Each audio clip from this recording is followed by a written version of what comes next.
이런 식으로 뜯어먹기는 이산가족 상봉 안 하란다. 그리고 기다리다가 죽은 사람이 몇천 명이 되고 이런 식으로 하려면, 이런 계산으로 하려면 몇천 년을 기다려야 됩니다. 그럼 이산가족이 몇천 년을 살 수가 있어요? 그런 걸 가지고 둘이가 만나가지고 멋대로 이산가족을 추석을 기해서 상봉시키기로 했다. 이런 합의를 했어요. 이게 현정은 씨는 잡아오면 당연히 검찰이 공안부가 잡아가서 조사해야 됩니다. 국가를 사정을 받는다.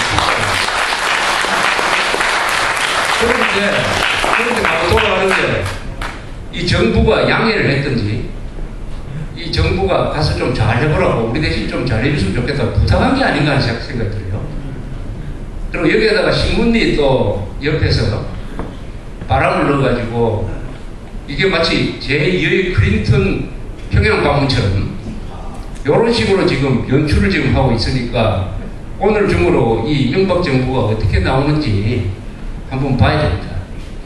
이명박 정부가 만약 이 합의를 따라간다고 한다면은 우리는 대한민국 대통령은 이명박이가 아니고 현정은이다. 이명박은 국무총리로 스스로 내려앉았다. 이렇게 이야기할 수밖에 없어요. 아니면은 이명박 씨가 현대그룹에서 사장을 했으니까 지금도 현대그룹의 회장을 모시는 사장으로 내려앉았는지 국가와 회사를 구분 못하는, 지금 물론 아직 정부의 확실한 방침이 안 나오니까 지금 제가 미리 이야기하는 게 오늘 저녁에 뒤집어질 가능성이 없잖아 있어요. 그러면 당연히 좋겠는데 아니면은 따라가는 식으로 하면 이런 망신이 없고 이건 나라가 아닙니다. 만약 이런 식으로 가면은 나라가 아니죠. 김정일은 가해자 아닙니까? 현정은 씨는 피해자 아닙니까? 가해자가 피해자한테 선심을 베풀었다고 해가지고 우리도 거기에 대한 상응하는 선물을 줘야 되겠다는 식으로 지금 바람을 잡는 게 뭘 가리지 못하는 우리 언론인데 이 좌익 또는 얼치기 언론이 만드는 이 분위기에 국가가 편성해가지고 따라간다고 하면은 우리는 이명박 씨를 대한민국 대통령으로 인정 안 할 권리와 의무가 생긴 겁니다.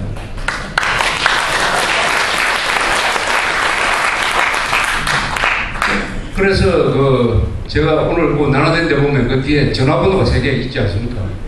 그러니까 전화번호를 한번 걸어보십시오. 그래가지고 이런 내용으로 한번 충고를 한번 하십시오. 특히 청와대로 전화를 거셔가지고 또는 거기에 이메일 보내는 주소도 적어놨으니까 이렇게 뭘 행동을 해야 됩니다. 행동을 하지 않으면은 우선 KBS, MBC나 한겨레나 이런 데서 가는 그 분위기에 딸려갈 가능성도 있다.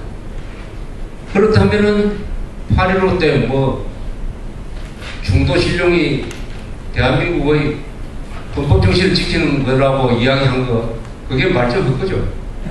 그게 아니고 이명박 씨 중도 신용은 현정은 김정일이 합의를 따라갈 것이다 라고 우리가 볼 수밖에 없어요.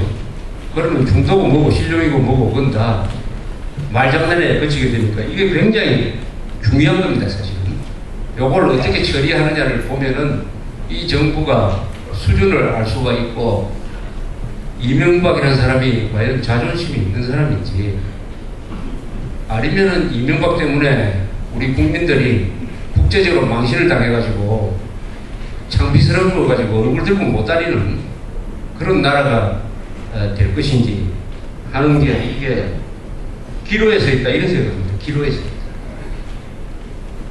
이명박 대통령이나 이승만 대통령이나 두 사람 다 독실한 기독교 신도라고 그래요. 그런데 이승만과 이명박 씨가 북한에 대해서 하는 행동은 왜 이렇게 다른지 모르겠습니다. 이승만 대통령이 그렇게 자신만만한 사람, 당당한 사람이 된 이유는 그 사람이 학식이 풍부하고 학력이 아주 화려하기 때문에 어떤 사람 앞에 가서도 열등감을 느낄 이유가 없었다는 거 하나. 그 다음에는 이분이 겸손한 사람이었기 때문에 당당할 수 있었다. 저는 그렇게 생각합니다. 이분은 참 이승만 대통령은 미국 사람들이나 김일성이 앞에서는 당당한 사람이었지만은 하는 행동은 굉장히 겸손해요. 항상 그 겸손은 어디서 나오냐? 하나님 앞에서는 모든 인간은 똑같다. 그래서 교회 예배를 보러 가더라도 항상 평신도하고 같은 자리에서 예배를 보고 했던 사람이에요. 그러니까 이 절대자 한 사람 앞에 한 사람은 두려워하지만 나머지 인간은 다 우리 똑같은 거 아니야.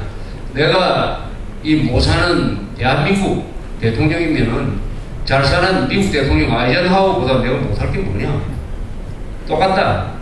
인간은 만들어질 때부터 평등하게 창조된 존재고 인간이 가진 권리는 누구도 가질 수 없다 하는 이런 투철한 인간관이 있기 때문에 그렇게 겸손하면서도 당당한 사람이 될 수 있었는데 이명박 대통령한테는 겸손이라는 걸 제가 발견해 본 적이 없어요.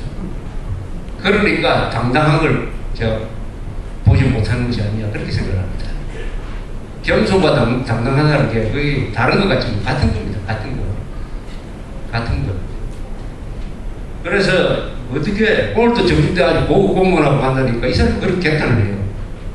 어제 대통령이 좀 당당하게 보여줬으면 좋겠는데 대통령이 당당하지 못하니까 그 밑에 공무원들이 일하해가지고 맨날 깽판 세력들 말도 아닌 억지 부리는 야당 세력들한테 휘둘린다 이거예요. 대통령이 당당하면은 공무원들도 무섭게 보이는 거 아닙니까? 그런데 누구보다도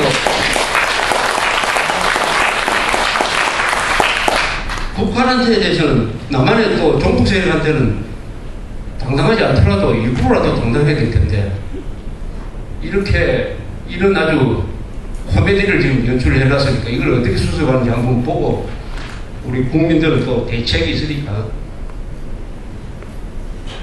또 하나 따진다면은 지난 7월 7일 날 이명박 대통령이 유럽을 순방을 하면서 기자회견에서 유로 TV하고 회견하면서 좌파 정권 때 북으로 보낸 막대한 돈이 핵 개발에 쓰였다는 의혹이 있습니다라고 어마어마한 이야기를 했어요.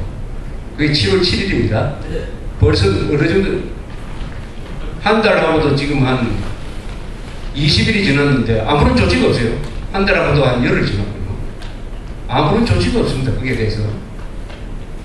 그래 놓고 바로 그 북한 핵 개발을 도왔다고 자기가 지목한 김대중 씨를 만나러 가가지고는 직접 만나지도 못하고 아주 좋은 이야기만 하고 돌아왔어요.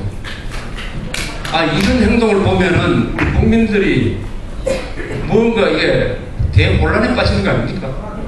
혼란에 빠집니다. 이거를 만약 이것도 중도실용이라는 말로 설명한다고 한다면은 이거는 대국민 사기극이든지 뭔가 이게 하여튼 이런 일이